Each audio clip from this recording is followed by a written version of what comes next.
Hello everybody and welcome back to another video. Instead of ranking characters, we will be ranking different video games. Just a reminder that I'm trying to hit my goal of 200 subs by August and we are over halfway there, so if you like the video don't forget to subscribe.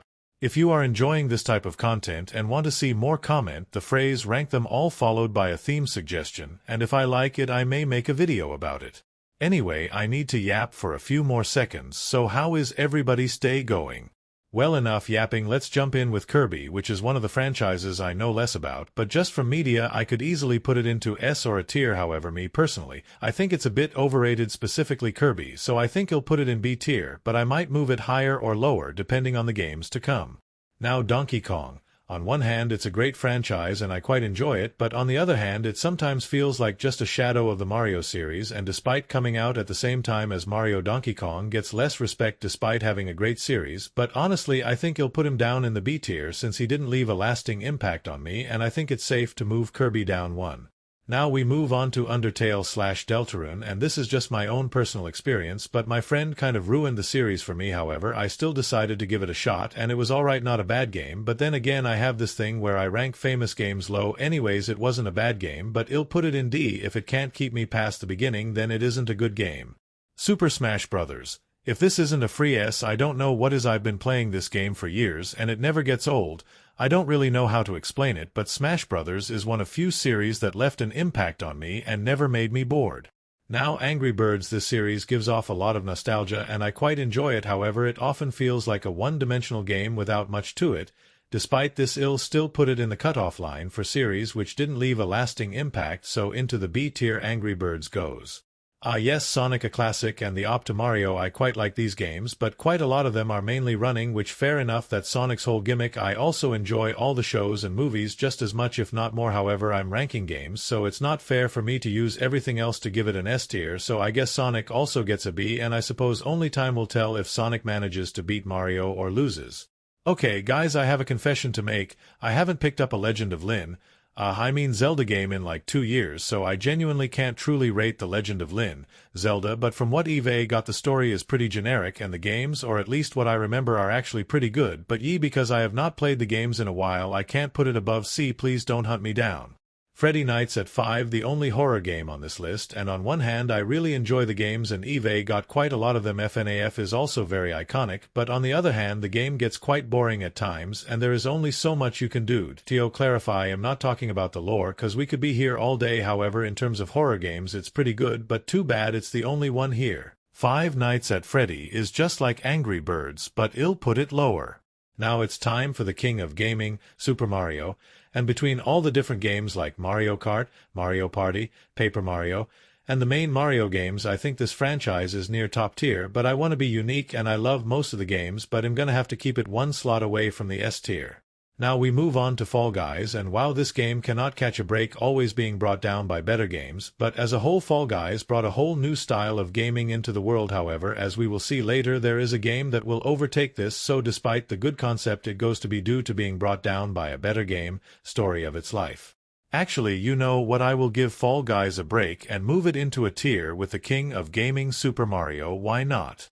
Now we move on to FIFA, and I'll just say it, F tier. I'm generally not a fan of football or soccer for you Americans. Like right now I'm editing this video while half the city is watching a game on TV. Also, am I stupid, or doesn't FIFA just copy and paste their games? Either way, on the multiple occasions Eve picked up the game, it's been boring, and I think that's all my complaining done. Next up we have Portal, which I only played recently, and honestly I really enjoyed it, having the perfect mix of difficulty and entertainment to keep me playing longer. I also really liked how fun the portals are to just mess around with. Easy I tier. Oh great, now we have reached Minecraft. If you know anything about me, which you people don't, you would know I'm not really the biggest fan of Minecraft. It may be because I'm an idiot, or maybe it's because Eve played Minecraft on every platform except the ones that actually work well, but either way I'm not the biggest fan. Occasionally I will watch a Minecraft video or two, but that's about it, since most of the time it's not even the actual game. However, I suppose I'm feeling generous today, so I'll give Minecraft a B.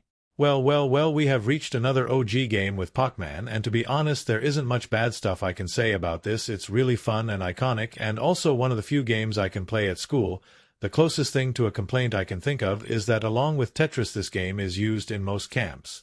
Pokémon Go tá quietinho. Ah yes, the franchise of everybody's childhood.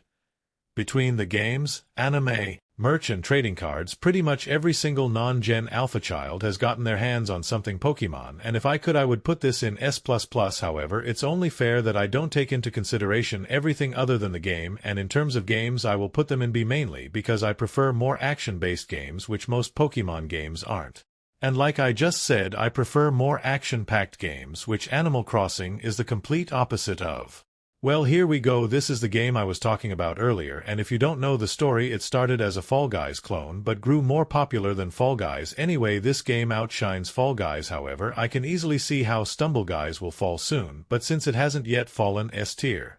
Next up we have Tetris, the true OG, and the other overused camp challenge. Everybody and their moms have heard about Tetris, must I say more?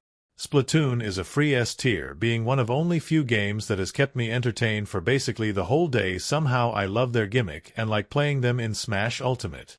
Now Team Fortress 2 is another game that I have only recently played, and I need a lot of self-restraint not to rage quit this game since it seems I can't go 2 seconds without being killed by a sweat or something. All I will say is you either die a hero or live long enough to see yourself become the villain. Yeah, if this was 2020 I might place this game in S tier, but let's be honest, this game fell off hard. Just for the memories I want, give it F. And last but not least, Street Fighter. And growing up funny Inogu, this is the only game I would talk about for all the wrong reasons. Hey, I see you don't get any weird ideas, but to be honest, as fun as it is, it can join the Bs as a great game and an iconic one, but not good enough to make me look different. Yeah. Anyways, that marks the end of this list, but not the end of this video. Because since I wanna be disagreed with even more, I'm going to rank all of these games. So, enjoy me just rearranging all the games, and I will see you next time, I guess.